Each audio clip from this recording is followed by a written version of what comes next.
semua, kalian pernah gak sih baca atau melihat suatu panduan atau laporan yang bikin pusing karena bahasanya muter-muter, gak jelas buat siapa kalimatnya ditujuin, bukan yang ngerti, kita malah tambah bingung, ini tuh apa sih maksud dari kalimat ini?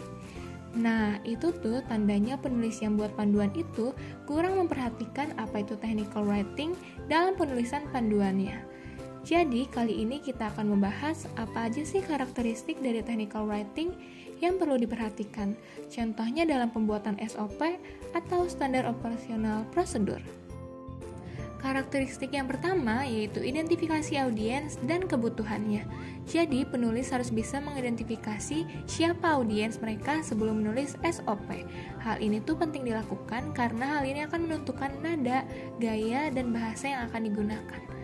Nah, di sini ada contoh yang kurang tepatnya, yaitu bagian umum menerima kunci kendaraan dan mencatat di logbook ketika kendaraan dikembalikan oleh peminjam. Nah, kalimat ini kurang tepat karena tidak menjelaskan kebutuhan atau kewajiban peminjam secara jelas. Di sini ada kalimat benarnya, yaitu peminjam mengembalikan kendaraan dalam kondisi bersih dan bahan bakar sesuai ketentuan. Dan bagian umum menerima kunci dan melakukan pencatatan di logbook. Artinya, SOP ini ditujukan untuk seluruh karyawan perusahaan yang menggunakan kendaraan dinas. Bahasa yang digunakan pun mudah dipahami dan tidak menggunakan istilah teknis yang rumit, sehingga bisa dipahami oleh semua pihak. Karakteristik yang kedua ada jelas dan ringkas. Jelas di sini berarti menggunakan bahasa yang lugas dan langsung ke intinya atau tidak bertele-tele. Ringkas di sini berarti menyampaikan sebanyak mungkin informasi dengan sedikit mungkin kata. Nah, di sini ada contoh kalimat kurang tepatnya, yaitu apabila karyawan ingin menggunakan kendaraan dinas, maka sebaiknya karyawan tersebut terlebih dahulu melakukan proses peminjaman yang sesuai dengan ketentuan yang telah ditetapkan oleh pihak manajemen. Nah, kalimat ini kurang tepat karena masih menggunakan kalimat yang terlalu panjang dan tidak langsung ke intinya. Nah, di sini bisa menggunakan kalimat yang benar seperti peminjam mengisi formulir permohonan kendaraan minimal 1 hari sebelum digunakan dan diajukan ke bagian umum. Artinya, kalimat ini jelas menunjukkan perintah apa yang harus dilakukan. Karakteristik yang ketiga yaitu terstruktur dengan baik. SOP yang baik yaitu yang selalu memiliki alur yang konsisten. Nah, technical writer memastikan SOP dibuat dengan urutan logis dan terstruktur. Struktur ini memudahkan pembaca memahami isi SOP secara cepat dan efisien.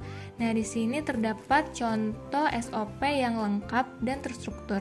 Nah, di sini terdiri dari header yang menjelaskan identitas perusahaannya, terus tujuan, ada ruang lingkup, dasar hukum, definisi, tanggung jawab, dan prosedurnya. Karakteristik yang terakhir yaitu akurat dan dapat dipercaya. Akurat di sini berarti memastikan bahwa semua data, angka dan fakta telah diverifikasi dan bebas dari kesalahan. Setiap klaim juga harus didukung oleh bukti dan mengutip sumber data yang kredibel. Nah, di sini ada contoh yang kurang tepatnya seperti berdasarkan peraturan perusahaan terdahulu, karyawan harus mematuhi alur peminjaman kendaraan. Nah, kalimat ini kurang tepat karena peraturan yang disebutkan tidak detail seperti apa peraturan tersebut, apakah resmi atau tidak. Nah, di sini ada kalimat benarnya yaitu SOP ini berdasarkan Undang-Undang Nomor 22 Tahun 2009 tentang lalu lintas dan angkutan jalan. Artinya bahwa penyusunan SOP ini sudah mengacu pada dasar hukum yang berlaku. Nah, sekarang kalian udah tahu kan apa aja sih karakteristik dari technical writing dalam penyusunan SOP. Nah, sekarang kalian coba buat contoh SOP menggunakan technical writing. Sampai jumpa, terima kasih.